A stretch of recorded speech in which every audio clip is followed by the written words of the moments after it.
Hello दोस्तों, आज हम पढ़ेंगे फिजिक्स फर्स्ट का फर्स्ट चैप्टर विद्युत आवेश, कूलाम का नियम तथा विद्युत क्षेत्र। आज इसमें पढ़ेंगे आवेश का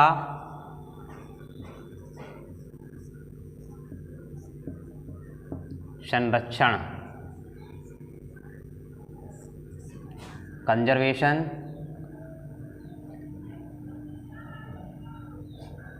ऑफ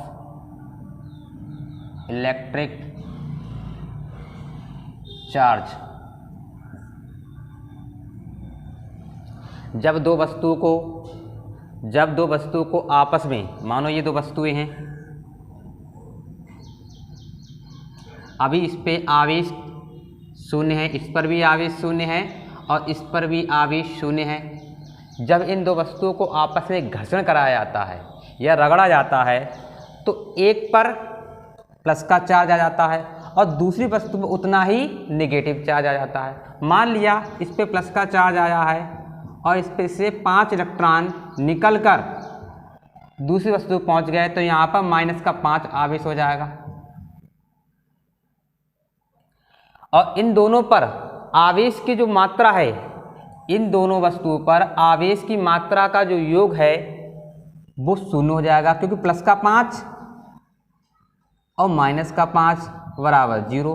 ये स्थिति पहले वाली स्थिति आ गई जब हमने इन दो वस्तुओं को आपस में घर्षण नहीं कराया था, तब भी इन पे आवेश शून्य था और घर्षण कराने के बाद इन दोनों आवेशों का योग या इन दोनों आवेशों की मात्रा भी 0 है।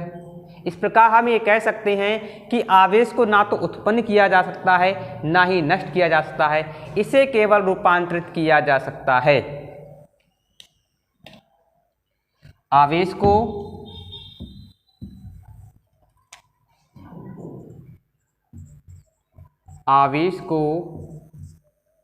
ना तो उत्पन्न किया जा सकता है, उत्पन्न किया जा सकता है और ना ही नष्ट किया जा सकता है।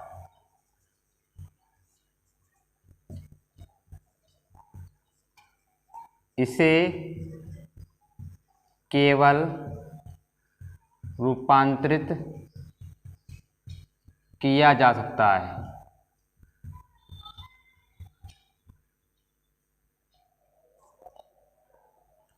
इसका सबसे अच्छा उदाहरण होता है एक इलेक्ट्रॉन और एक पॉजिट्रॉन को जब एक दूसरे को संपर्क में रखा जाता है तो उन दोनों का आवेश जो है शून्य हो जाता है और इस स्थिति में दो फोटॉन की ऊर्जा मुक्त होती है।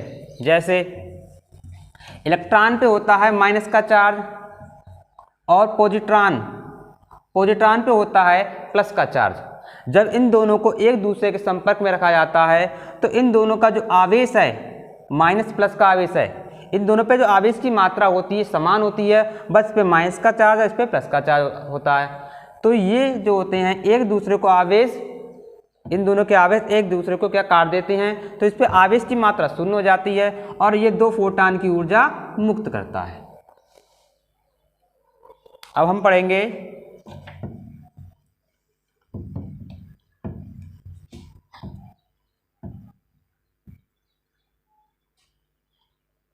आवेश का क्वांटीकरण।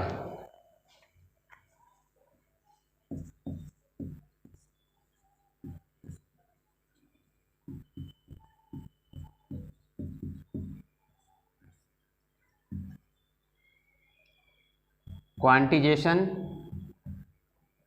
Of electric charge.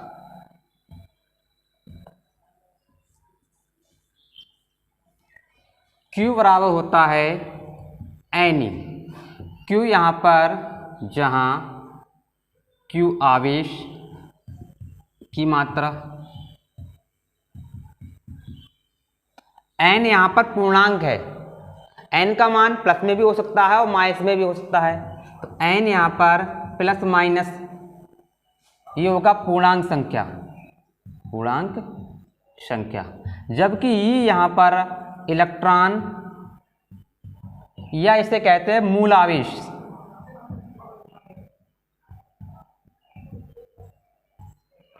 तो इस नियम के अनुसार किसी आवेशित वस्तु पर आवेश की मात्रा, किसी आवेशित वस्तु पर आवेश की मात्रा एक निश्चित न्यूनतम मान का पूर्णतया गुणज होता है। हमने बताया था जब दो वस्तुओं को आपस में घर्षण कराया जाता है तो एक पे प्लस का आवेश आता है और एक में माइनस का आवेश आता है। और जो इलेक्ट्रॉन जो होते हैं, जो आवेश की जो मात्रा होती है, आवेश की जो मात्रा होती है यहाँ पर यह प्लस आता है और इस पे माइनस का आवेश आता है। और जो इलेक्ट्रॉन होते हैं, इलेक्ट्रॉन जाते हैं, अगर यहाँ से इलेक्ट्रॉन जाएगा तो एक इलेक्ट्रॉन जाएगा या दो इलेक्ट्रॉन जाएंगे या तीन इलेक्ट्रॉन जाएंगे या चार जाएंगे, या फिर अगर इस पे जाएंगे तो इस पे प्लस के आएंगे, और यदि इस पे इलेक्ट्रॉन आएंगे इससे तो इस पे माइनस का आएगा। लेकिन या तो इस पे एक इलेक्ट्रॉन जाएगा या दो जाएंगे या 10 जाएंगे या 100 जाएंगे, लेकिन कभी ऐसा नहीं होगा कि इस पे 1.5 इलेक्ट्रॉन पहुंच गया या 2.5 पहुंच गया या 2.8 पहुंच गया या 3.5 पहुंच गया। अगर इलेक्ट्रॉन ट्रांसफर होंगे, इलेक्ट्रॉन इस पे जाएंगे तो वो पूर्णतया गुणज के रूप में जाएंगे, यानी नंबर के रूप में जाएंगे। 1 2 प्लस का भी हो सकता है, माइनस का भी हो सकता है, या माइनस का 3 जा सकता है, प्लस का भी 3 जा सकता है। माइनस प्लस का मतलब ये है अगर इलेक्ट्रॉन यहाँ से इस पे जा रहे हैं तो प्लस का आएगा, और यदि इलेक्ट्रॉन इस पे आ रहे हैं तो यहाँ पर माइनस का आएगा। तो हम कह सकते हैं यहाँ पर किसी आवेशित वस्तु पर आवेश की मात्रा एक निश्चित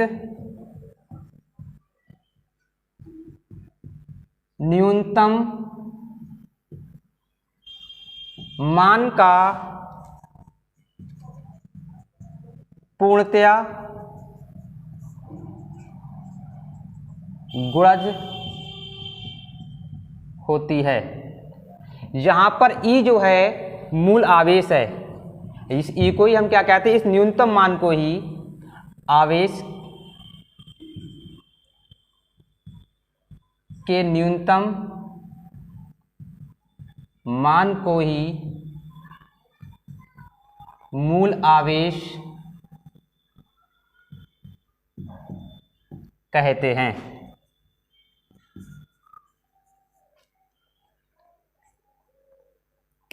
अब हम पढ़ेंगे आवेशन की विधियां।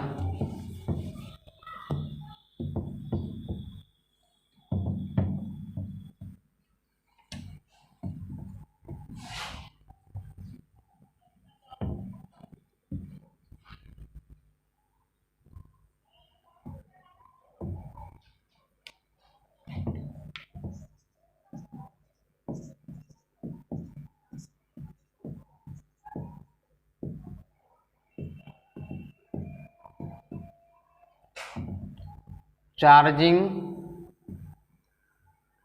Of methods. किसी वस्तु को चार्ज करने की 3 विधियां हैं। एक के बारे में तो हम पढ़ चुके हैं, घर्षण। अब तक इससे पहले हम जो कुछ पढ़ा था घर्षण के बारे में पढ़ा था। 3 विधियां हैं। नंबर 1 घर्षण विधि, फ्रैक्शन मेथड। दूसरा है चालन विधि, इसके बारे में हमने नहीं पढ़ा, पढ़ेंगे हम। Conduction method. तीसरा है प्रेरण विधि, इंडक्शन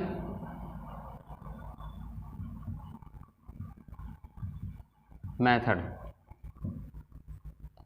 घर्षण विधि, जब दो वस्तुओं को आपस में घर्षण कराया जाता है या रगड़ा जाता है तो एक वस्तु पे धनावेश और दूसरी वस्तु पे उतना ही ऋणावेश उत्पन्न हो जाता है। तो इस प्रकार से जो आवेश उत्पन्न हो रहा है वो घर्षण के द्वारा उत्पन्न हो रहा है। इस प्रकार हम घर्षण के द्वारा आवेश को उत्पन्न कर सकते हैं। चालन विधि, चालन का मतलब होता है चलना।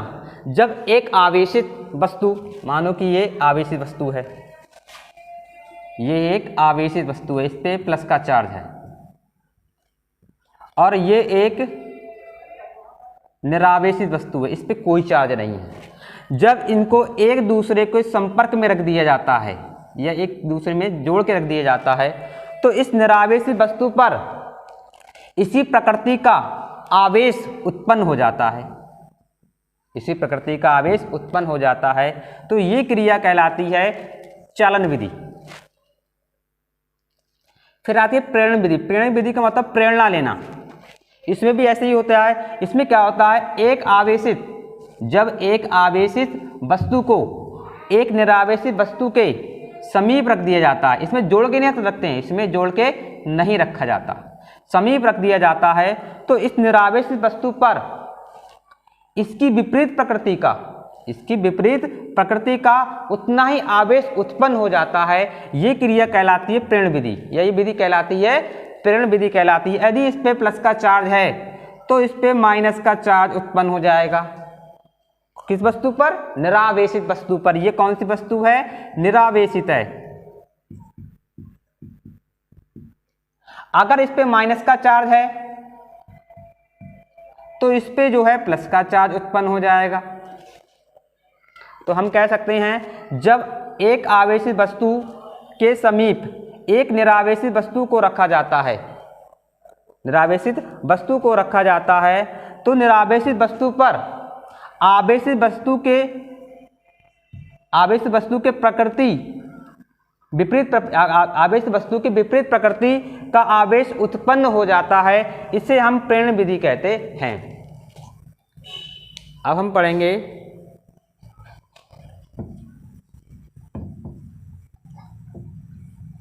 एक कूलाम आवेश।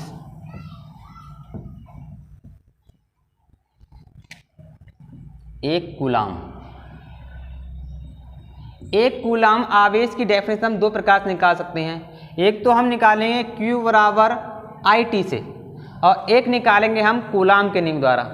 वो हम कूलाम के नियम में बताएंगे। फिलहाल इसमें देखो एक कूलाम की परिभाषा, Q बराबर होता है IT, और यहाँ पर Q जो है आवेश है, I यहाँ पर धारा है, T यहाँ पर समय है। यदि हमें चाहिए एक कूलाम, यदि I बराबर 1 एम्पियर कर दिया जाए और T बराबर 1 सेकेंड मान लिया जाए, तो Q बराबर आएगा I की जगह 1, T की जगह 1, तो Q बराबर आएगा 1, और आवेश का मात्रक होता है कूलाम।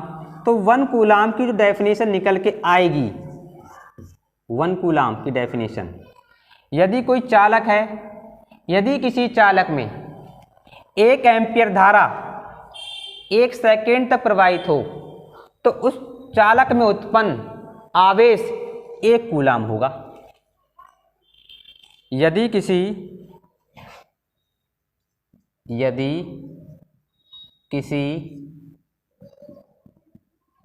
चालक में 1 एम्पियर धारा 1 सेकेंड तक प्रवाहित हो,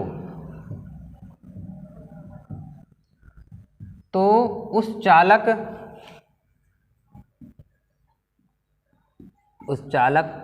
पर आवेश की मात्रा 1 कूलाम होगी। अब हम पढ़ेंगे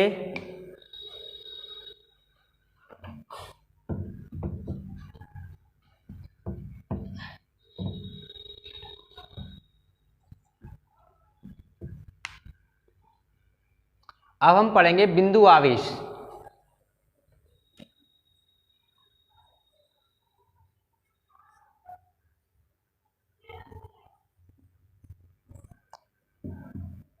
पॉइंट चार्ज।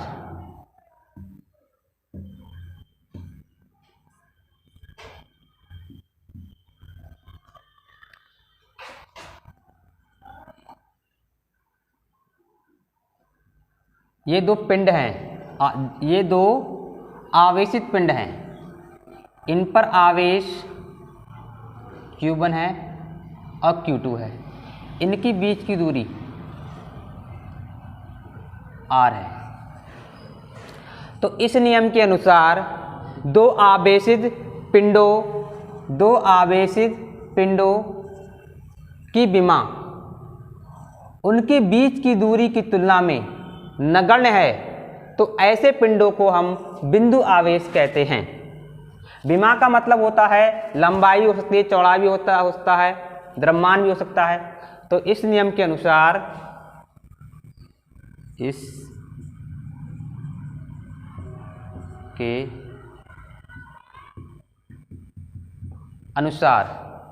यदि दो आवेशित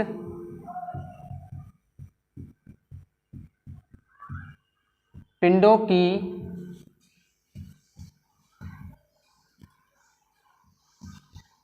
विमाएं उनकी बीच की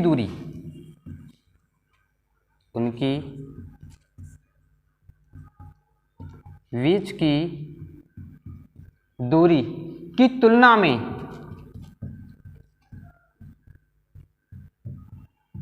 नगण्य हो, तो ऐसे पिंडों को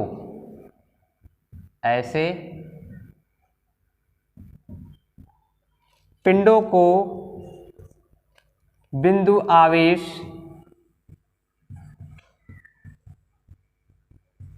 कहते हैं। यदि ये दो आवेश हैं, ये क्या है, दो आवेशित पिंड हैं, और इनका जो की विमा है, इनकी जो विमा है, इनके बीच की दूरी की तुलना में अगर नगण्य है, बहुत कम है, तो ऐसे जो पिंड हैं, ऐसे पिंड जो कहलाएंगे बिंदु आवेश कहलाएंगे।